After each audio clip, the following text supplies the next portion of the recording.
Este es el bomba de Calasparra, esta es la aristocracia de los arroces levantinos. Y este es el que hago yo 60 y tantas horas. Sabéis que tiene un toquecito de leña, que normalmente en la tradición se le daba en el proceso de cocción.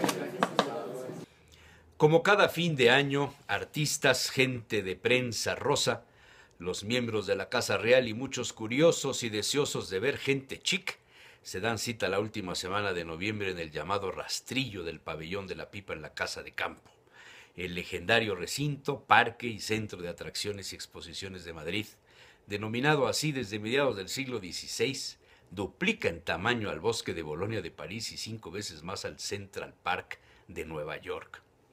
Salacaín no era ni lo uno ni lo otro, pero resultaba interesante acudir a comer, cenar o tapear por los locales donde los y las notables se desempeñaban como camareros para ayudar a reunir dinero en favor de alguna noble causa auspiciada por la hermana del rey, doña Pilar. Le llamaban el Pabellón de la Pipa por tener la forma del artefacto para fumar tabaco. En el espacio de la Casa de Campo, además, hay un corredor gastronómico heredado de la Feria del Campo en los 60, cuando se construyeron restaurantes simbólicos de cada región española.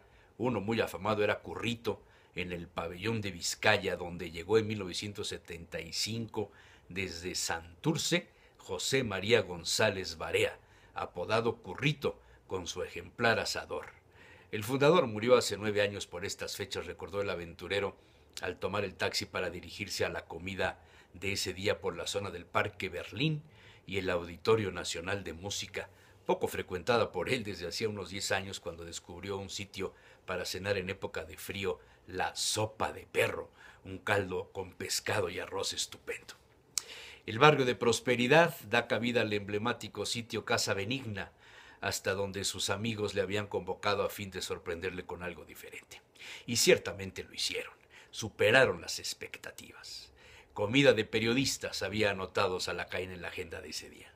La mayoría eran gente de la comunicación, algunos españoles, mexicanos, iberoamericanos al fin todos. Se reunieron en torno de la suculencia del arroz. Vaya reto recomendar un sitio de arroces en Madrid. La producción y el consumo de arroz fue limitada y hasta prohibida por razones higiénicas en las épocas de Jaime I, Carlos I de España, Pérez II, Alfonso VI, entre otros. ¿Quién lo iba a pensar si hoy día uno de los platos internacionales de la cocina española es el arroz en paella?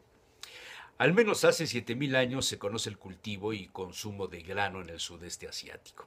Las migraciones y los conquistadores lo expandieron a China hace unos 5,000 años. Poco después, 4,500, llega a Tailandia, Camboya, Vietnam, India, y de ahí viaja a Japón, Pakistán, Sri Lanka, Indonesia y Filipinas.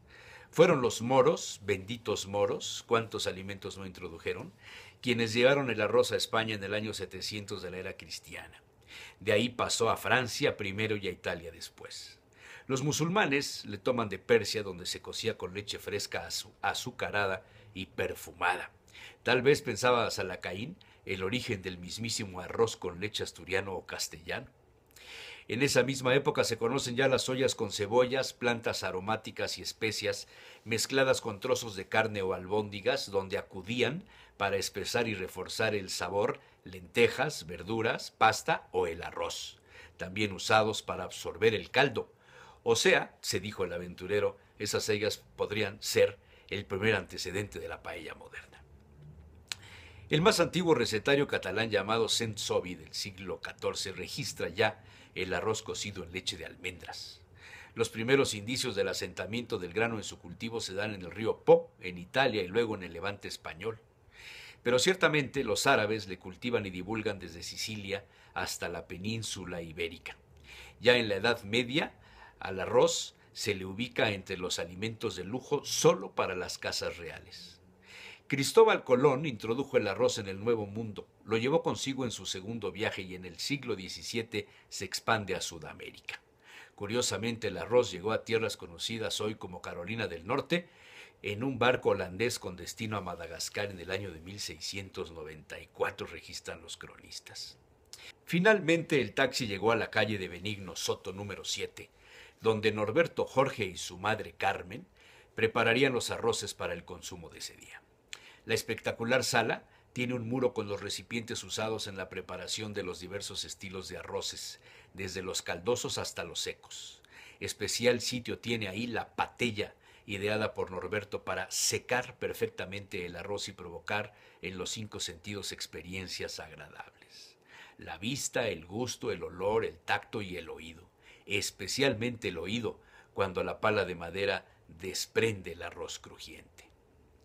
Salacaín contó una de tantas historias del origen de la paella, nombre asignado al recipiente, al sartén donde se prepara y cuyo formato era similar a los escudos romanos usados por los soldados de las legiones asentadas en la península. Era el único sartén a la mano para las tropas, por tanto, el arroz fácilmente se cocía ahí, se agregaban mariscos o pescados en las costas o carnes y legumbres en la llamada de tierra adentro. Norberto Jorge asentía con un gesto sobre la peculiar leyenda y lo completaba con sus investigaciones. Patella tiene su raíz en pétalo. Patena, por ablandamiento de la consonante T entre 2 vocales, aparece la palabra italiana padella, como nombran los italianos a la sartén de freír huevos con mango. Así, aparece la paella o arroz a la valenciana. La primera cita documentada está en un manuscrito de recetas catalán del siglo XVIII, donde ya se distingue entre el arroz a la catalana o a la valenciana, remarcando lo seco que debe quedar. La palabra paella, agregó Salacaín, tiene 2 raíces, del árabe baella, nombre del guiso de granos con verduras y carnes, o patella, proveniente del latín. Mucha plática y poco arroz, dijo una amiga periodista mientras se abría la 2ª o 3ª botella de vino. Y Norberto Jorge dejó a su madre Carmen charlando con el grupo mientras apuraba la cocina. Y se aparecieron, como corresponden, los arroces rodeados del halo de la bonomía de quien los preparó en la sartén especialmente diseñada en cobre, más gruesa y con un asa integrada. Con ello se mantiene el arroz más tiempo en calor. La primera en llegar fue con caracoles. El arroz crujiente pegado al sartén fue desprendido por la camarera filipina, devorada en el acto. El secado del arroz era perfecto. Para demostrarlo, Norberto Jorge levantó del asa la patella en vertical y no se desprendió ningún grano. La segunda, con verduras y pequeños trozos de pescados y los granos de arroz, habían sido ahumados previamente 4 horas en un horno de leña. Fue espectacular. Sin duda el aroma del ahumado se había impregnado en el arroz y con las verduras y pescados se llenaban la boca de un trozo del Mediterráneo verdaderamente sabrosa.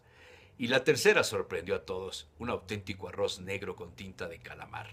Crujiente, desprendió sonidos reservados para quienes privilegian el arte de la gastronomía.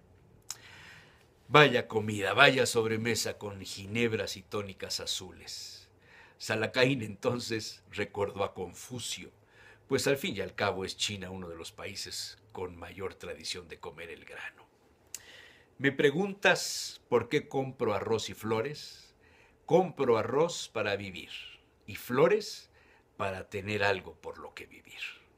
De aceite, pero la sartén queda pues como debe quedar. Yo, normalmente cuando lo tomo yo y a mis clientes ya también lo hacen, echo un poquito de aceite crudo alrededor. También tenemos un poquito de alioli si queréis. Sí.